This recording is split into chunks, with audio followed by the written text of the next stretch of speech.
제갈량의 술수다. 이런 음모론은 재밌긴 한데 논의할 일고의 가치는 없습니다. 유비는 입촉 후에 제갈량과 군략을 상의한 적이 없습니다. 그럴 위치에 있지 않았어요. 유비는 일생 대부분을 자신의 의지대로 군략을 실행했고 그나마 입촉 후에 말을 따른 게 방통, 법정 정도입니다. 유비는 전쟁하느라 매번 수도를 비워야 되는데 유선이 어리니 나라 안 살림을 제갈량한테 맡기고 실제로 유비가 야 큰일 났다 장한테 달렸다 징병 좀 더 해와라 이런 주문 받아서 행정 병참 역할이었죠. 제갈량의 군제가 역할을 하는 건 유비 상호부터입니다. 자 그럼 유비가 관우에게 부어를 준 게 북진을 하라는 의도였다. 개인적으로 동의할 수 없습니다. 당시 이제 막 조조가 한중에서 철수하고 군을 재정비해야 되는 때예요. 용중대를 진행시키려면 입주, 형주에서 동시에 군을 분진시켜야 됩니다. 한중에서 바로 북진할 수 있는 타이밍도 아니고 성공과의 관계도 좀 더 우호적으로 정리해야 될 때입니다. 실제로 제갈량이 북벌하기 전에 유선이 진진을 사신으로 파견해서 자기 형제들 허봉도 뒤로 돌리고 우호적인 제스처를 취했었죠.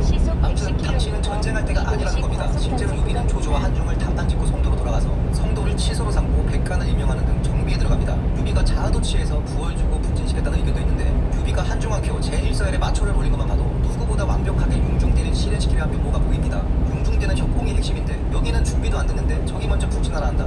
합리적이지 않죠. 그러면 부월의 의미가 뭐냐. 제갈량이 유비한테 웬만하면 싫은 소리 안 하는데 황충을 무장군에 올린 거 보고 유비한테 그거 관우가 가만 안 있을 것 같은데요. 한마디 하죠.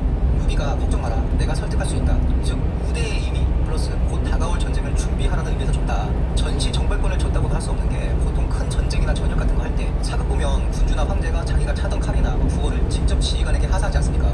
조회가 진창구원에 대해서 명을 내릴 때 직접 장압의 진지를 행차한 것처럼요. 그런데 전장군 임명장과 같이 사람 시켜서 온라인으로 줬거든요. 이 부월 자체가 즉시 전역을 일으키라는 의미일 수가 없는 거고 용중대 특성상 동시에 밀고 올라가야 돼서 사람을 시켜서 부호를 보내야 했다면 토벌 명령이 담긴 문서라도 보내야 되는데 임명장 외에 전쟁을 명하는 그 어떤 문서도 없었습니다. PC가 임명장 들고 가서 관우랑 아웅다웅 하는 내용밖에 없어요. 그럼 관우는 왜 급발진했냐? 호판한 거라 봅니다. 비슷한 예가 있습니다. 조진의 경우인데요. 조진이 자꾸 급발진 남하려 하자 조회가 진군의 반대 상소문을 전도해서 이거 한번 검토해봐라 하는데 아 이런 부분 조심하라는 뜻이구나 호판하고 그냥 밀고 내려가 버리죠.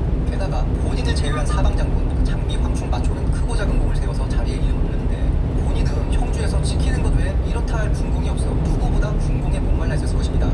가전을 받은 김에 이거 전시 적은 것 아니야? 지금 따지고 보면 전시 맞지?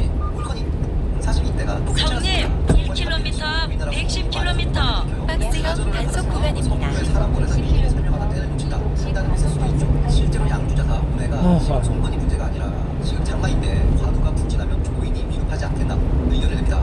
역시나 관우가 북진하니 폭우로 한수가 넘쳐 후군의 진영이 물에 잠기고 부금은 투항합니다. 권성의 조인 역시 위급한 상황이었는데 만촉이 이 폭우 500m 앞 110km 박스형 단속 구간입니다. 성을 포위합니다. 그리고 존버하다가 나중에 소황이 와서 관우가 패퇴하는 그림인데 관우의 초기 기세가 실로 대단해요. 형주자사 호수, 남양태수 구방, 육군의 솔랑 등이 관우에게 합복하여 조조는 어그로의 청도를 고려하기도 했었습니다. 이때 사마이와 장제가 조조에게 간언하니 홍수에 난 사고지 전투의 전략적 실패는 헛소 아니다. 식다 110km 박스형 단속 구간입니다. 유비가 관우의 북진을 보고 사실 아차했을 겁니다. 계획된 전쟁이 절대 아니었거든요. 그런데 머지않아 승전보가 계속 오는 거죠. 그래서 딱히 말릴 필요가 없겠다. 관망하자. 합리합니다. 그래서 보겠죠. 실제